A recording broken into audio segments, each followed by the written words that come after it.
ਭਾਰਤ ਦੇ ਵਿੱਚ ਜਿਹੜੀ ਮੱਝ ਹੈ ਯਾਨੀ ਗਾਏ ਜਿਹੜੀ ਹੈਗੀ ਆ ਉਹ ਸਿਰਫ ਜਾਨਵਰ ਨਹੀਂ ਹੈਗੀ ਬਲਕਿ ਇਹ ਇੱਕ ਰਿਆਸਤੀ ਸ਼ਨਾਖਤ ਬਣ ਚੁੱਕੀ ਹੈ। ਇੱਕ ਐਸਾ ਬਿਆਨੀਆ ਜਿਹਦੇ ਨਾਲ ਇਹ ਤੈਅ ਕੀਤਾ ਜਾਂਦਾ ਹੈ ਕਿ ਕਿਹੜਾ ਬੰਦਾ ਮਹਿਫੂਜ਼ ਹੈ ਔਰ ਕਿਹੜਾ ਬੰਦਾ ਹੈਗਾ ਨਿਸ਼ਾਨੇ ਦੇ ਉੱਤੇ। ਅਗਰ ਕੋਈ ਮੁਸਲਮਾਨ ਮੱਝ ਲੈ ਕੇ ਜਾਂਦਾ ਪਿਆ ਹੈ, ਉਹ ਚਾਹੇ ਜ਼ਿੰਦਾ ਹੈ ਚਾਹੇ ਬਿਮਾਰ ਹੈ ਜਾਂ ਕੁਝ ਵੀ ਹੈ, ਉਹਦੇ ਰਾਹ ਦੇ ਵਿੱਚ ਮਿੰਟਾਂ ਸਕਿੰਟਾਂ ਦੇ ਵਿੱਚ ਹਜੂਮ ਇਕੱਠਾ ਹੋ ਜਾਂਦਾ ਹੈ, ਮੋਬਾਈਲ ਕੱਢ ਲੈਂਦੇ ਨੇ, ਨਾਰੇ ਲੱਗਦੇ ਨੇ ਔਰ ਫਿਰ ਵਹੀ ਪੁਰਾਣਾ ਅੰਜਾਮ, ਤਸ਼ੱਦਦ ਕਰਨਾ, ਤਜ਼ਲੀਲ ਕਰਨਾ ਔਰ ਕਦੀ-ਕਦੀ ਮੌਤ। ਮੈਂ ਵੀਡੀਓ ਵੇਖੀ ਸੀ, ਇੱਕ ਨੌਜਵਾਨ ਨੂੰ ਖੰਭੇ ਨਾਲ ਬਣ ਕੇ ਮਾਰਦੇ ਪਏ ਸੀ। ਹਾਲੀਆ ਦਿਨਾਂ ਦੇ ਵਿੱਚ ਇੱਕ ਵੀਡੀਓ ਸਰਕੂਲੇਟ ਕਰਦੀ ਪਈ ਹੈ। ਉਸ ਵੀਡੀਓ ਦੇ ਵਿੱਚ ਮੱਝ ਦਾ ਗੋਸ਼ਤ ਕੱਟਦੇ ਹੋਏ ਤੁਹਾਨੂੰ ਬਕਾਇਦਾ ਹਿੰਦੂ ਨਜ਼ਰ ਆਣਗੇ। ਭਾਰਤ ਕਦੀ ਵੀ ਸੱਚ ਦਾ ਸਾਹਮਣਾ ਨਹੀਂ ਕਰ ਸਕਦਾ। ਇਹ ਪਤਾ ਨਹੀਂ ਕਿਹੜੇ ਮਜ਼ਹਬ ਦੇ ਨਜ਼ਰੀਏ ਦੇ ਉੱਤੇ ਚੱਲਦੇ ਪਏ। ਅਗਰ ਉਹੀ ਕੰਮ ਕੋਈ ਮੁਸਲਮਾਨ ਕਰੇ ਤਾਂ ਉਹਨੂੰ ਮਜ਼ਹਬ ਦੇ ਨਾਮ ਦੇ ਉੱਤੇ ਨਿਸ਼ਾਨਾ ਬਣਾ ਦਿੰਦੇ ਆ। ਔਰ ਦੂਜੇ ਪਾਸੇ ਇਹਨਾਂ ਦੇ ਮਜ਼ਹਬ ਦੇ ਵਿੱਚ ਹੀ ਬਹੁਤ ਸਾਰੇ ਲੋਕ ਜਿਨ੍ਹਾਂ ਉਹ ਗਾਏ ਦਾ ਗੋਸ਼ਤ ਕੱਟਦੇ ਵੀ ਨਜ਼ਰ ਆਉਂਦੇ ਨੇ ਔਰ ਬਕਾਇਦਾ ਖਾਂਦੇ ਵੀ ਨਜ਼ਰ ਆਉਂਦੇ ਨੇ। ਹੁਣ ਉਹਨਾਂ ਨੂੰ ਆਰਐਸਐਸ ਦੇ ਗੁੰਡਿਆਂ ਨੇ ਕੁਝ ਵੀ ਨਹੀਂ ਕਹਿਣਾ, ਕਿਉਂਕਿ ਆਰਐਸਐਸ ਜਿਹੜੀ ਹੈ ਨਾ ਉਹ ਖੁਦ ਮੱਝ ਦਾ ਗੋਸ਼ਤ ਖਾਂਦੀ ਹੈ, ਜਿਹੜੇ ਸਿਰਫ ਬੁਨਿਆਦੀ ਇਨਸਾਨੀ ਹਕੂਕ ਨੇ। ਅਗਰ ਸਿਰਫ ਔਰ ਸਿਰਫ ਉਹਨਾਂ ਦੀ ਗੱਲ ਕਰੀਏ ਤੇ ਭਾਰਤ ਤਾਂ ਉਹਨਾਂ ਦੀ ਵੀ ਪਾਸਦਾਰੀ ਨਹੀਂ ਕਰਦਾ ਤੇ ਮਜ਼ਹਬ ਦਾ ਲਿਹਾਜ਼ ਰੱਖਣਾ ਤਾਂ ਬੜੀ ਦੂਰ ਦੀ ਗੱਲ ਹੈ। बिस्मिल्लाहिर्रहमानिर्रहीम, अस्सलाम वालेकुम नाज़रीन, की हाल चाल है तुहाडे? ठीक, नवा साल शुरू हो गया, मज़ा आ रहा है, फिर चाह सारी है फिर है कि नहीं? बहरहाल इस साल के आगाज़ से जी ठंड है ना वो बहुत ही ज़्यादा ਵੱਧ ਚੁੱਕੀ ਹੋਈ ਹੈ ਔਰ ਬਹੁਤ ਸਾਰੇ ਲੋਕ ਜਿਹੜੇ ਕਹਿੰਦੇ ਸੀ ਨਾ ਕਿ ਜੀ ਠੰਡ ਨਹੀਂ ਆਣੀ ਯਾਰ, ਕਿ ਠੰਡ ਨਹੀਂ ਆਣੀ। ਹੁਣ ਵੇਖੀ ਜ਼ਰਾ ਕੜਾਕੇ ਕੱਢ ਦੇਗੀ ਫੜ ਕੇ ਠੰਡ ਤੁਹਾਡੀ ਹੈ।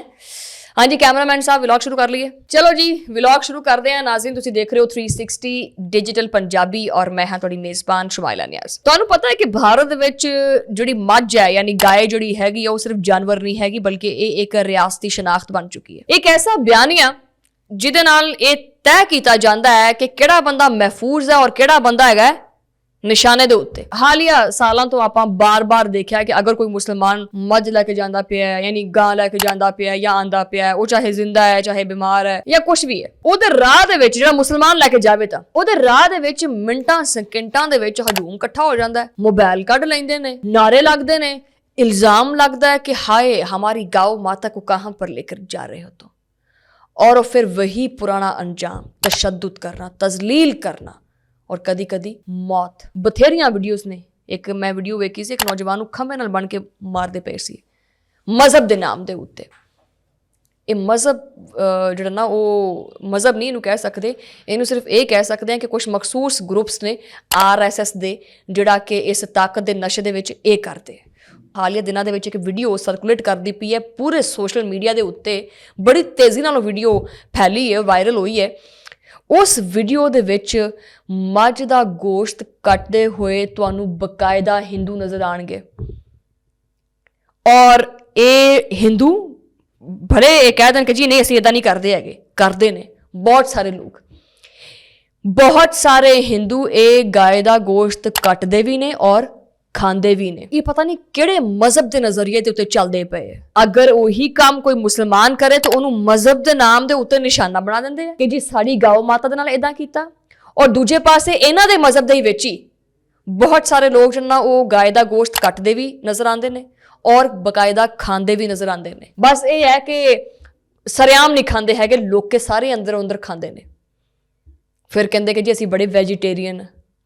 ਇਹ ਅਸਲ 'ਚ गाय नहीं है और या मैं किसी जानवर के गोश्त के उत्ते सवाल नहीं करती पई, बल्कि मेरा सवाल ये है कि फिर ये दोहरा म्यार क्यों है, ये दोहरा नज़रिया क्यों है?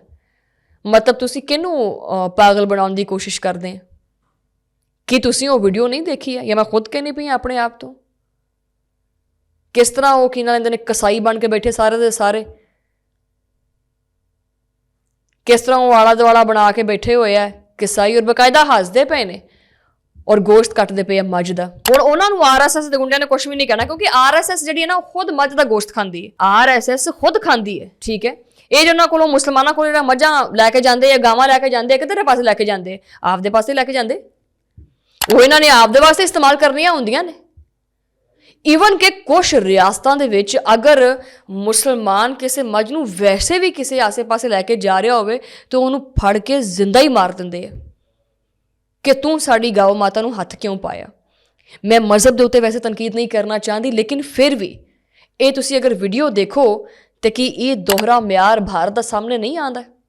ਮੈਂ ਹੈਰਾਨ ਆ ਕਿ ਭਾਰਤ ਦੇ ਵਿੱਚ ਜਿੱਥੇ ਇੰਨੀਆਂ ਸਾਰੀਆਂ ਅਕਲੀਤਾਂ ਹੈਗੀਆਂ ਨੇ, ਇੰਨੇ ਸਾਰੇ ਨਜ਼ਰੀਏ ਨੇ, ਮਤਲਬ ਹੋਰ ਵੀ ਬਹੁਤ ਸਾਰੇ ਮਜ਼ਾਹਿਬ ਨੇ, ਉਹ ਕਿਸ ਤਰ੍ਹਾਂ ਗੁਜ਼ਾਰਾ ਕਰਦੇ ਹੋਣਗੇ।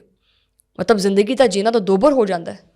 ਮੈਂ ਇਹ ਗੱਲ ਆਪਣੇ ਹਕੂਮਤੀ ਸਤ੍ਹਾ ਦੇ ਉੱਤੇ ਜਾਂ ਕਿਸੇ ਵੀ ਇਦਾਰੇ ਵੱਲੋਂ ਨਹੀਂ ਇਹ ਗੱਲ ਮੈਂ ਕਹਿੰਦੀ ਪਈ। ਮੈਂ ਪਾਕਿਸਤਾਨ ਦੀ ਇੱਕ ਆਮ ਸ਼ਹਿਰੀ ਹਾਂ। ਆਮ ਸ਼ਹਿਰੀ ਹੋਣ ਦੀ ਹੈਸੀਅਤ ਨਾਲ ਯਕੀਨ ਕਰੋ ਜਿੰਨੇ ਹਕੂਕ ਮੈਨੂੰ ਅਕਲੀਤਾਂ ਵਾਸਤੇ ਜਾਂ ਦੂਸਰੇ ਮਜ਼ਾਹਿਬ ਦੇ ਮੰਨਣ ਵਾਲੇ ਜਿਹੜੇ ਹੈਗੇ ਨੇ, ਜਿੰਨੇ ਵੀ, ਪਾਕਿਸਤਾਨ ਤਾਂ ਉਹਨਾਂ ਵਾਸਤੇ ਕਿਸੇ ਵੀ ਨਿਯਮਤ ਤੋਂ ਘੱਟ ਨਹੀਂ ਹੈਗਾ। ਯਾਨੀ ਉਹਨਾਂ ਦੀ ਜ਼ਿੰਦਗੀ ਜਿੰਨੀ ਇੱਥੇ ਬਿਹਤਰ ਹੈ ਉਹ ਸ਼ਾਇਦ ਹੀ ਕਿਸੇ ਹੋਰ ਮੁਲਕ 'ਚ ਹੋਵੇ। ਈਵਨ ਕਿ ਕ੍ਰਿਸਮਸ ਡੇ ਦੇ ਉੱਤੇ ਮਰੀਮ ਨਵਾਜ਼ ਸਾਹਿਬਾ ਨੇ ਵੀ ਕੀ ਕਹਿੰਦੇ ਨੇ ਕ੍ਰਿਸਮਸ ਦਾ ਕੇਕ ਵੀ ਕੱਟਿਆ ਔਰ ਮਸੀਹੀ ਬਰਾਦਰੀ ਨੂੰ ਜਿਹੜਾ ਨਾ ਉਹ ਨਵਾਂ ਸਾਲ ਮੁਬਾਰਕ ਵੀ ਆਖਿਆ। ਈਵਨ ਕਿ ਬਹੁਤ ਸਾਰੇ ਜਿਹੜੇ ਹਿੰਦੂ ਮਜ਼ਹਬ ਤੋਂ ਤਾਲੁਕ ਰੱਖਣ ਵਾਲੇ ਲੋਕ ਨੇ, ਮੇਰੀ ਇੱਕ ਹਿੰਦੂ ਪੰਡਤ ਨਾਲ ਗੱਲ ਹੋਈ, ਉਹਨੇ ਆਖਿਆ ਕਿ ਜੀ ਪਾਕਿਸਤਾਨ ਸਾਡੇ ਨਾਲ ਬੜਾ ਅੱਛਾ ਸਲੂਕ ਕਰਦਾ, ਸਾਨੂੰ ਕਦੀ ਕਿਸੇ ਨੇ ਤੰਗ ਨਹੀਂ ਕੀਤਾ ਹੈਗਾ, ਸਾਡੇ ਮਜ਼ਹਬ ਨੂੰ ਲੈ ਕੇ ਕਦੀ ਨਿਸ਼ਾਨਾ ਨਹੀਂ ਬਣਾਇਆ ਗਿਆ। ਮਸੀਹੀ ਬਰਾਦਰੀ ਜਿਹੜੀ ਹੈ ਉਹ ਪਾਕਿਸਤਾਨ ਦੀ ਤਾਰੀਫ ਕਰਦੇ ਨਹੀਂ ਥੱਕਦੀ ਹੈਗੀ। ਕਿਸੇ ਵੀ ਕਿਸਮ ਦਾ ਤਸ਼ੱਦੁਦ ਪਾਕਿਸਤਾਨ ਦੇ ਵਿੱਚ ਕਿਸੇ ਵੀ ਅਕਲੀਅਤ ਦੇ ਨਾਲ ਨਹੀਂ ਹੁੰਦਾ, ਲੇਕਿਨ ਭਾਰਤ ਸਿਰਫ ਔਰ ਸਿਰਫ ਇੱਕ ਚੀਜ਼ ਨੂੰ ਬੁਨਿਆਦ ਔਰ ਬੇਸ ਬਣਾ ਕੇ ਸਾਰਿਆਂ ਨੂੰ ਰਗੜਾ ਦੇ ਦਿੰਦਾ। ਹੁਣ ਜਿਹੜੀ ਇਹ ਵੀਡੀਓ ਸਰਕੂਲੇਟ ਕਰਦੀ ਪਈ ਹੈ, ਇਹਦੇ ਬਾਰੇ 'ਚ ਭਾਰਤ ਨੇ ਮੰਨਣਾ ਵੀ ਨਹੀਂ ਹੈਗਾ, ਬਲਕਿ ਇਹਨੇ ਕਹਿਣਾ ਹੈ ਕਿ ਜੀ ਇਹ ਤਾਂ ਵੀਡੀਓ AI ਜਨਰੇਟਡ ਹੈ ਔਰ ਇਹ ਵੀਡੀਓ ਕੋਈ ਪੁਰਾਣੀ ਵੀਡੀਓ ਹੈ, ਇਹ ਸਾਡੀ ਵੀਡੀਓ ਹੈ ਹੀ ਨਹੀਂ। ਇਹ ਮੁਸਲਮਾਨ ਕੁਛ ਨੇ ਉਹ ਜਿਹੜੇ ਉਹ ਬੈਠੇ ਹੋਏ ਨੇ ਤੇ ਪੰਡਤ ਬਣ ਕੇ ਤੇ ਉਹ ਮੱਝ ਦਾ ਗੋਸ਼ਤ ਕੱਟਦੇ ਪਏ ਆ।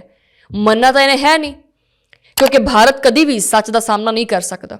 ਇਹ ਸਮਾਜੀ ਲਿਹਾਜ਼ ਨਾਲ ਵੀ ਬੜਾ ਗੈਰ ਮਹਿਫੂਜ਼ ਹੈ ਔਰ ਸਿਆਸੀ ਲਿਹਾਜ਼ ਨਾਲ ਵੀ ਬੜਾ ਗੈਰ ਮਹਿਫੂਜ਼ ਹੈ। ਬਾਕੀ ਤਾਂ ਤੁਸੀਂ ਗੱਲਾਂ ਛੱਡੋ, ਜਿਹੜੇ ਸਿਰਫ ਇਹ ਬੁਨਿਆਦੀ ਇਨਸਾਨੀ ਹਕੂਕ ਨੇ, ਅਗਰ ਸਿਰਫ ਔਰ ਸਿਰਫ ਉਹਨਾਂ ਦੀ ਗੱਲ ਕਰੀਏ ਤੇ ਭਾਰਤ ਤਾਂ ਉਹਨਾਂ ਦੀ ਵੀ ਪਾਸਦਾਰੀ ਨਹੀਂ ਕਰਦਾ ਤੇ ਮਜ਼ਹਬ ਦਾ ਲਿਹਾਜ਼ ਰੱਖਣਾ ਤਾਂ ਬੜੀ ਦੂਰ ਦੀ ਗੱਲ ਹੈ। ਭਾਰਤ ਦੂਸਰੇ ਮਜ਼ਾਹਿਬ ਨਾਲ ਤਾਂ ਕੀ ਸਲੂਕ ਰਵਾ ਰੱਖੇਗਾ, ਭਾਰਤ ਆਪਣੇ ਮੁਲਕ ਦੇ ਵਿੱਚ ਬੁਨਿਆਦੀ ਇਨਸਾਨੀ ਹਕੂਕ ਤੱਕ ਫਰਾਹਮ ਨਹੀਂ ਕਰ ਸਕਦਾ। ਮੈਂ ਚਾਹਾਂਗੀ ਕਿ ਕੋਈ ਅਗਰ ਯੂਟਿਊਬਰ ਤੁਹਾਡਾ ਜਾਂ ਕੋਈ ਵੀ ਮੀਡੀਆ ਦਾ ਪਰਸਨ ਅਗਰ ਇਹ ਵੀਡੀਓ ਦੇਖ ਲਵੇ ਤਾਂ ਮੈਨੂੰ ਜਵਾਬ ਦੇ ਕੇ ਝੂਠਾ ਸਾਬਤ ਕਰ ਦਿਓ। ਅਗਰ ਗਾਏ ਵਾਕਈ ਮਜ਼ਹਬੀ ਅਕੀਦੇ ਦਾ ਮਸਲਾ ਹੈਗਾ ਹੈ ਤਾਂ ਫਿਰ ਮਜ਼ਹਬ ਦੇਖ ਕੇ ਰੱਦ ਅਮਲ ਕਿਉਂ ਬਦਲ ਜਾਂਦਾ ਤੁਹਾਡਾ? ਅਗਰ ਗਾਏ ਨੂੰ ਜ਼ਿਬਾ ਕਰਨਾ ਜੁਰਮ ਹੈ ਤੇ ਇਹ ਜੁਰਮ ਫਿਰ ਸਾਰਿਆਂ ਵਾਸਤੇ ਕਿਉਂ ਨਹੀਂ ਹੈਗਾ? ਦੱਸੋ ਨਾ।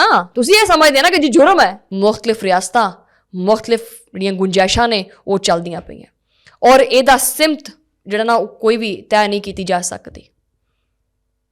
ਮੈਂ ਕਹਿਣ ਲੱਗੀ ਸੀ ਤੁਹਾਨੂੰ ਅਕਲ ਆਵੇ, ਅਕਲ ਤੁਹਾਨੂੰ ਨਹੀਂ ਆਣੀ। ਵੈਸੇ ਹੌਲੀ ਹੌਲੀ ਇਹ ਹੋਰ ਗੈਪ ਹੋ ਜਾਣੀ ਹੈ। ਅਗਲੇ ਵੀਲੌਗ 'ਚ ਮੁਲਾਕਾਤ ਹੋਏਗੀ, ਉਦੋਂ ਲਈ ਅੱਲਾ ਨਿਗਹਿਬਾਨ।